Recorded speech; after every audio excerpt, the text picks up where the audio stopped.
शिवाय दोस्तों, 14 सितंबर 2024 के दिन यहाँ पर शनिवार को परिवर्तनी एकादशी तिथि पड़ रही है। इसीलिए दोस्तों, इस दिन का महत्व बहुत ही ज्यादा बड़ा होता है, क्योंकि यह एकादशी भाद्रपद महीने में पड़ रही है। और इस दिन एक चुटकी हल्दी वाला उपाय आप लोगों को जरूर करना चाहिए, जो कि पंडित जी ने अपनी अभी की शैव महापुराण की कथा में ही बताया हुआ। तो दोस्तों, इस उपाय को आपको कैसे करना है, कब करना है, कहाँ पर करना है और उपाय को करते समय आपको किन किन बातों का ध्यान रखना है, ये सारी जानकारी हम आपको इस वीडियो में देंगे। तो चलिए दोस्तों, उपाय को शुरू करते हैं। देखिए, ये दिन इतना खास होता है, इतना महत्वपूर्ण होता है। देखा गया है कभी कभी बड़े बड़े पूजा पाठ अनुष्ठान से जो मनोकामना पूर्ण नहीं होती है, वह शनिवार परिवर्तनी एकादशी के दिन एक छोटे से उपाय करने से ही आपकी मनोकामना पूर्ण हो जाती है। और बहुत सारे लोगों ने इस उपाय को भी है और उनको इस उपाय को करने का फल भी जरूर मिला है। अच्छे से समझ लेना, सुन लेना, उसके बाद करना, आपको इस उपाय का फल जरूर मिलेगा। और इस उपाय को करने से आपके घर में चाहे किसी भी तरह की दुख और समस्या क्यों ना चल रही हो, आपको उसका कारण भी नहीं पता है कि दोस्तों यह समस्या किस कारण से चल रही है। उसका कुछ भी कारण हो सकता है, जैसे पितृदोष हो सकता है या किसी भी तरह का मंगल दोष भी हो सकता है, और भी बहुत तरह के दोष होते हैं, कुछ भी हो सकता है। पर आपको इस उपाय को करने के लिए अपने दोष को पता लगाने की भी जरूरत नहीं। 2024 के दिन यहाँ पर भाद्रपद शनिवार एकादशी के दिन इस एक चुटकी हल्दी वाला उपाय को आप लोगों को कर लेना है। तो अब हम समझते हैं इस वाले उपाय को हमें करना किस समय है। तो सबसे पहली बात दोस्तों, हम समझते हैं कि यह हल्दी वाला उपाय करना किसको है। तो देखिए, यहाँ पर सीधी सी बात है कि यह हल्दी वाला उपाय जो है, ये किस लिए किया जा रहा है। ये मनोकामना को पूर्ण करने के लिए किया जा रहा है, या आपके जीवन में जो दुख और परेशानियां हैं उनको दूर करने के लिए किया जा रहा है, या आपका कोई बड़ा काम है जो कि हो पा रहा है, आप उसके लिए इस उपाय को कर सकते हो। तो सीधी सी बात यह है कि आप अपनी किसी भी तरह की मनोकामना के लिए इस वाले उपाय को कर सकते हो। तो यह उपाय वह व्यक्ति कर सकता है जिस व्यक्ति को अपनी किसी भी तरह की मनोकामना भगवान शिवाजी से पूर्ण करवानी हो। और अगर कोई भी माताएं बहनें जो है अपने घर की सुख और शांति के लिए, घर में धन समृद्धि को बढ़ाने के लिए यह वाला उपाय करना होती है, तो घर की जो बड़ी माताएं बहनें होंगी वह इस हल्दी वाले उपाय को विशेष रूप से करें, क्योंकि माताएं बहनें घर की लक्ष्मी होती हैं। और जब घर की लक्ष्मी कोई विशेष उपाय करती है तो उसका फल ही बहुत जल्दी मिल जाता है और बहुत बड़ा होकर मिलता है। अन्यथा इस उपाय को कोई भी व्यक्ति कर सकता है, बहुत ही जल्दी मिल जाएगा, क्योंकि 14 सितंबर 2024 के दिन यहाँ पर शनिवार या एकादशी के दिन भगवान शिव और विष्णु भगवान जी बहुत आसानी से प्रसन्न हो जाते हैं। तो आइए अब हम समझते हैं कि इस हल्दी वाला उपाय को आपको करना कैसे है और इस उपाय को करने का जो समय है वह क्या है। तो देखिए, इस शनिवार एकादशी के दिन किए जाने वाले यह एक हल्दी वाला उपाय जो उपाय है, ये मुख्य रूप से सुबह के समय होगा। किस समय होगा? सुबह के समय होगा। आपको कोशिश यही करनी है कि सुबह के समय हम इस हल्दी वाला उपाय को कर लें। पर किसी कारणवश अगर आप सुबह इस उपाय को न कर पाओ, आपको कहीं काम से जाना हो या किसी और काम की वजह से आप उपाय को न कर पाओ, तो आपके पास फिर दूसरा मौका रहेगा, जो कि शाम के समय का रहेगा, प्रदोष काल का रहेगा।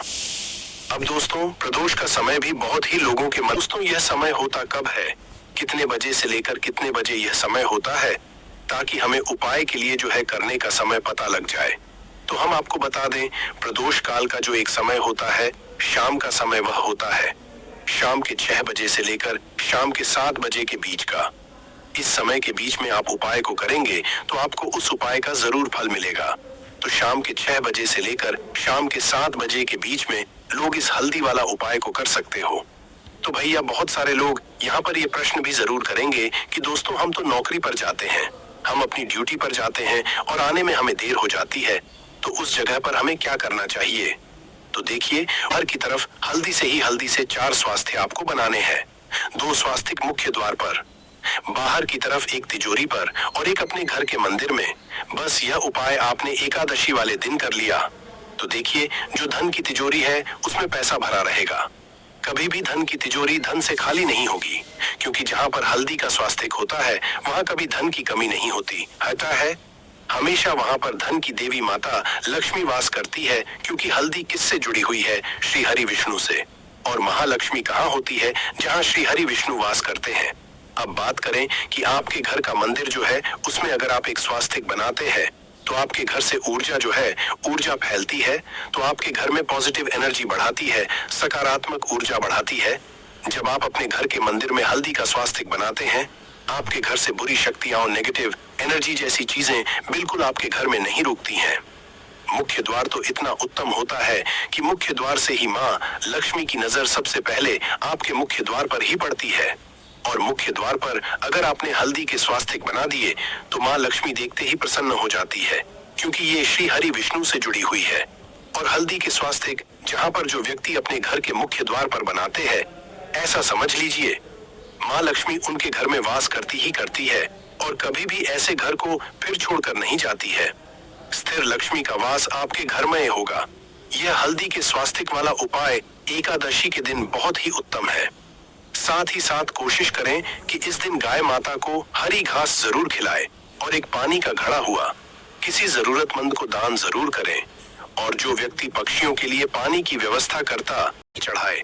मान्यता है कि इस उपाय को करने से भगवान विष्णु शीघ्र ही प्रसन्न होकर भक्तों को मनचाहा आशीर्वाद देते हैं। आपके नजदीक भगवान विष्णु का ममर ना हो तो आप भगवान विष्णु के अवतार भगवान श्री कृष्णा की मूर्ति की भी पूजा करके इस एकादशी का पुण्य फल हासिल करें। ईश्वर की साधना आराधना में मंत्र जप का विशेष महत्व होता है। ऐसे में राम दरबार की तस्वीर अपने घर में लेकर आए और श्री राम दरबार की तस्वीर का पूजन करें, या उनकी मूर्ति या उनसे जुड़ी किसी तरह की कोई चीज आपके पास है तो आप उनका पूजन करें। सारे देवी देवताओं का आपको आशीर्वाद मिल जाता है। हनुमान से लेकर सीता माता, भगवान श्री राम और अन्य देवी देवताओं का भी आशीर्वाद मिल जाता है। निश्चित तौर पर अपने घर के पूजा घर में एक साथ आप यह तस्वीर रख सकते हैं। इससे आपके जीवन में राज्य योग की हासिल हो सकती है।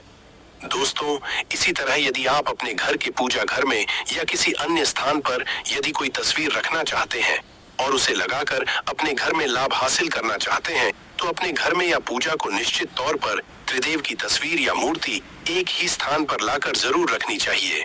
ब्रह्मा, विष्णु और महेश, इन तीनों की संयुक्त से एक साथ तस्वीर अपने घर के मंदिर में या अपने घर में कहीं भी लाकर रख देनी चाहिए। समझा जाता है कि इन तीन देवताओं के एक साथ दर्शन करने मात्र से हमारे बड़े से बड़े विघ्न और बड़े से बड़े कर्ष ऐसे ही समाप्त हो जाते हैं। इसी वजह से इन एक साथ में तस्वीर या मूर्ति लाकर आपको पूजा जरूर करनी चाहिए। दोस्तों, अब बात करते हैं कि कुछ ऐसी तस्वीरें होती हैं या ऐसी मूर्तियां होती हैं जिनको आपको अपने पूजा घर में